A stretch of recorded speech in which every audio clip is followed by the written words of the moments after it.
At her wedding, my daughter introduced me as the help. Her new family laughed at my outfit. I let them finish mocking me, then calmly took the microphone and made one announcement, and their faces turned ghostly white. I thought I'd seen it all.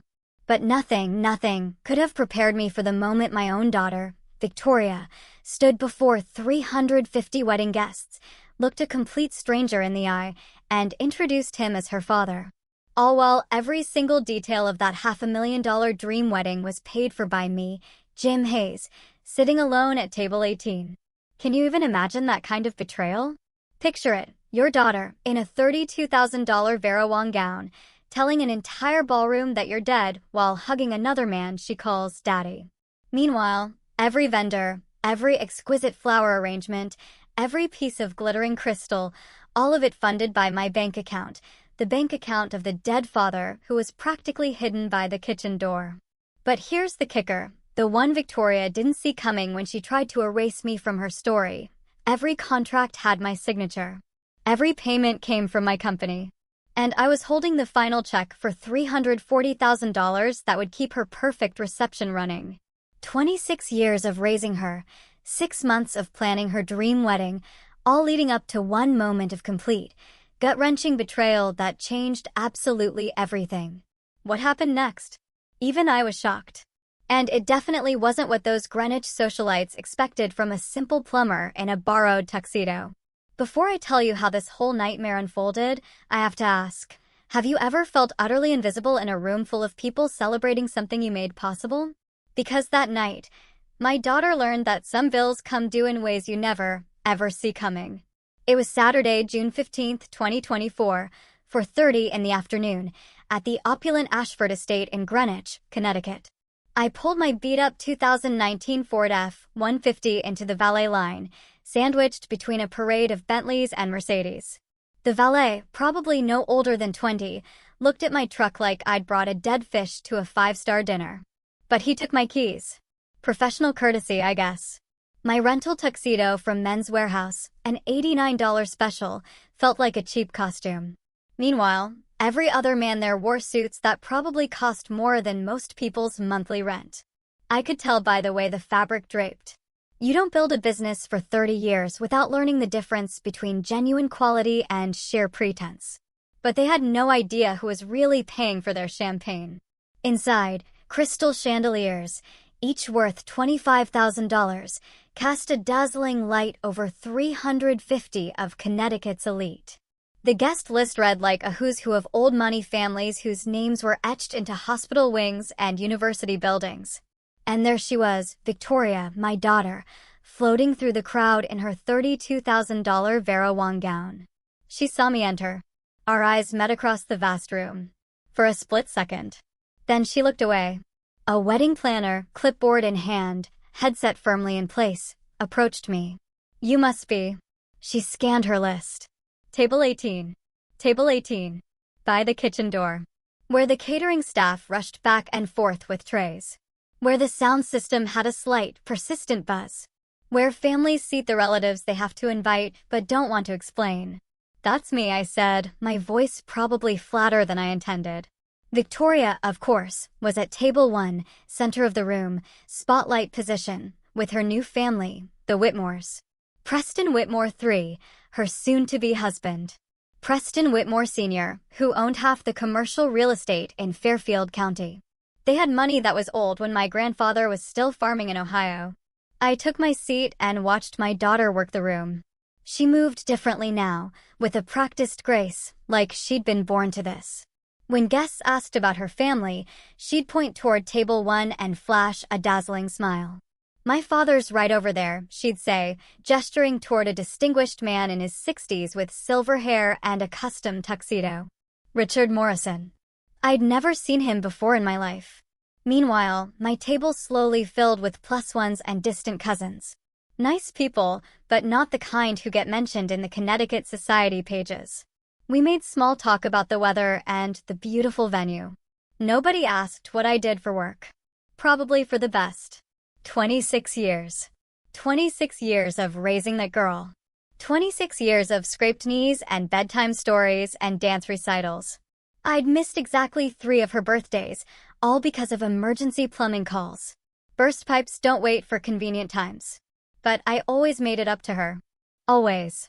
I paid for her private school when her grades suffered in public, $14,000 a year for Fairview Academy. I paid for her college, Yale, no less, $68,000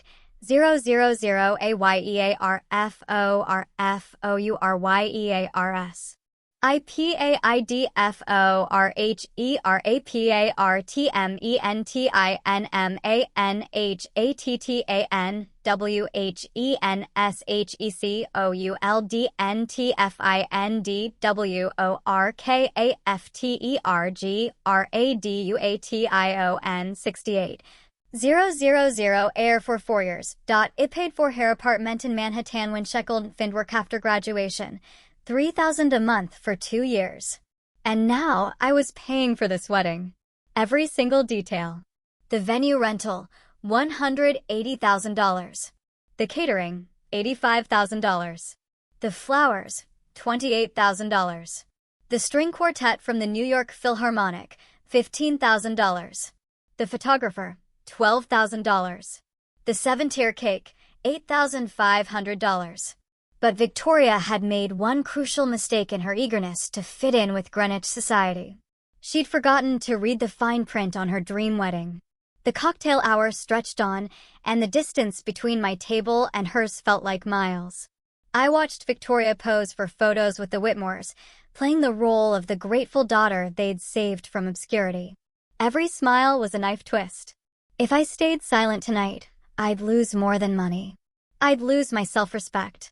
Let me tell you what 30 years of building Hayes Plumbing and Property Solutions really meant. I started in 1994 with a used van and a toolbox. Worked 16-hour days, 7 days a week for the first 5 years. Lived on peanut butter sandwiches and pure determination. But I didn't just fix pipes. I paid attention. I listened when customers talked about their problems. I learned that the lawyer with the leaking faucet was selling his building. I bought it, fixed it up myself, rented it out, bought another, then another. 23 locations now. Hayes Plumbing and Property Solutions. We handle everything from residential service calls to commercial building management. Last year's revenue? $8.9 million. Net worth, certified by my CPA? Same figure. Victoria knew none of this. In her mind, I was still the guy who came home with dirty hands and grease under his fingernails. The guy who embarrassed her at parent-teacher conferences because I wore work clothes. The guy who wasn't sophisticated enough for her Yale friends. She had no idea that her simple plumber dad owned more property than half the people in this room. But staying quiet tonight? That meant accepting that she was ashamed of everything I'd work. D4. It meant watching her build a marriage on lies. It meant teaching her that family loyalty was negotiable, based on social status. The consequences would ripple through our family for generations. I reached into my jacket pocket and felt the folded papers I'd brought, bank statements showing the $500,000 transfer to cover wedding expenses. Contracts with my signature as the sole financial guarantor. Email threads with the wedding planner, Melissa Chin, 23 messages over 4 months, all addressed to Mr. Hayes and copied to Victoria. She'd been copied on every email. She knew exactly who was paying for this fairy tale. The guest list included a reporter from the Greenwich Social Register, here to cover the wedding of the season. Whatever happened tonight, it would be documented, photographed, possibly live-streamed to their social media followers. The Whitmores loved publicity, as long as it was the right kind. My attorney, Richard Poulson, sat 3 tables away. We'd worked together for 15 years. He'd flown up from Florida just for tonight, carrying a briefcase with documents that could change everything. I'd asked him to be here, just in case. He thought I was being paranoid. "Jim," he'd said over the phone, "she's your daughter. She loves you. This is just wedding stress." But Richard had never had to sit at table 18 while his daughter introduced strangers as family. Catherine Brooks, the venue manager, kept glancing my way. She knew who really signed the checks. When vendors had problems, they called me, not the Whitmores. I was the client. I held the contracts. I had the authority to make decisions. The Whitmores thought their reputation and social connections made them untouchable. They'd never dealt with someone who built their power from the ground up, one satisfied customer at a time. They understood inherited wealth, not earned respect. If I challenged Victoria tonight, I'd be forcing her to choose between her new family and her real one. Between the lie she'd constructed and the truth she was running from. Between the sophisticated life she wanted and the working-class values that built it.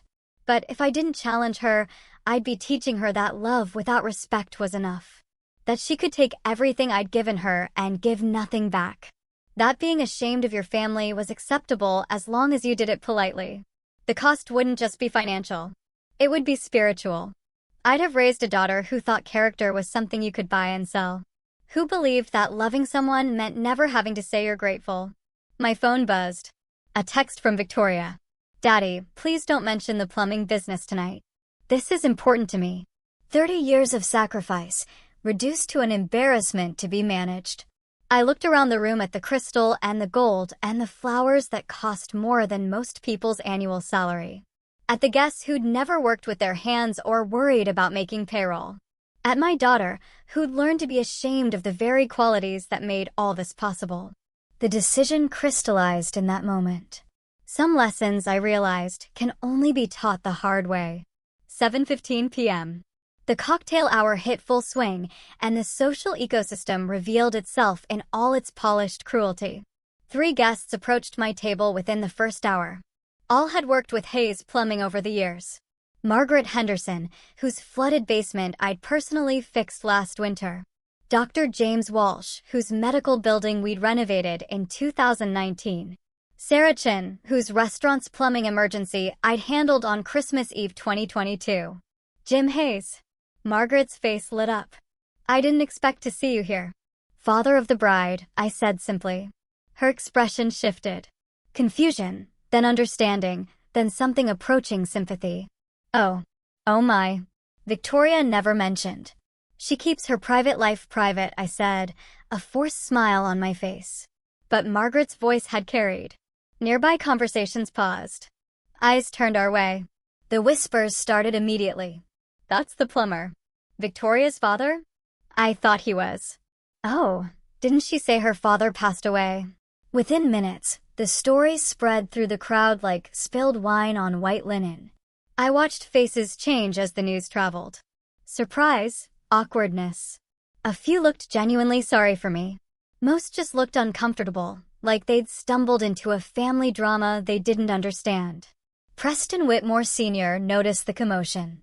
72 years old, silver-haired, wearing a bespoke suit that probably cost $4,000. He approached my table with the confident stride of a man who'd never been denied anything. You must be Jim, he said, extending a manicured hand. Preston Whitmore. Victoria's told us so much about you. A polite lie. Victoria had told them nothing. Have we met before? He continued. You look familiar. I fixed your kitchen pipes last March, I said. Emergency call Sunday morning. You were hosting a charity brunch. His smile flickered just for a second, then returned, more forced this time. Yes. Well, you do excellent work. Thank you. Victoria is fortunate to have such a practical father. Practical. Not successful, not accomplished, just practical. Like a tool you keep in the garage. He patted my shoulder, a gesture that managed to be both condescending and dismissive, and moved away. But the damage was done. The entire room now knew that the bride's father was the help. I watched Victoria's reaction from across the room. She'd seen the conversation, seen the whispers. Her face flushed red, then went pale. She said something sharp to Preston III, who immediately looked in my direction. Not friendly. Curiosity. Assessment. Like he was calculating whether I posed a threat to his perfect evening. The string quartet played Pachelbel's canon. Servers circulated with champagne that cost more per bottle than most people spent on groceries in a month. The flowers, white orchids flown in from Hawaii, filled the air with expensive perfume. But the mood had shifted. What started as elegant anticipation now carried an undercurrent of tension. Guests kept glancing between my corner table and Victoria's center stage position. The math didn't add up, and everyone knew it. Catherine Brooks, the venue manager, appeared at my elbow. "Mr. Hayes, is everything all right?" Professional concern. She'd been dealing with me for months during the planning process. She knew which signature appeared on the contracts. "Everything's perfect, Catherine. If you need anything at all, please let me know immediately." She emphasized immediately in a way that suggested she understood the delicate dynamics at play. Catherine had worked events for Greenwich society long enough to recognize when social hierarchies were about to collapse. Preston III made his way over to me. 28 years old, Harvard MBA, trust fund baby, who'd never earned a callus in his life. His handshake was weak, the grip of someone who'd never held anything heavier than a golf club. "Sir," he said, "I want to thank you for raising such an incredible woman." "She is incredible," I agreed. "Victoria mentioned that you've had some challenges over the years." "Challenges? Like working for a living was a character flaw." "We all have challenges," I said. "And of course, but I want you to know that she'll never have to worry about money again. The Whitmore family takes care of our own." Our own. Like Victoria had been adopted out of poverty instead of choosing to abandon her family. "That's generous of you," I said. "Family is everything to us. Blood or otherwise. Blood or otherwise." The insult was subtle but unmistakable. Victoria might carry their name now, but she'd never really be one of them. She'd always be the girl they rescued from working-class obscurity. Preston III smiled, the kind of smile sharks probably wore before feeding, and returned to his table. But I noticed something he'd missed in his eagerness to establish dominance. The attorney I'd hired was already walking toward the stage. Victoria caught my eye across the room. For just a moment, our gazes locked. I saw fear there. Not the usual social anxiety that plagued her in high-pressure situations. Real fear, the kind that comes when you realize your carefully constructed world might be about to crumble.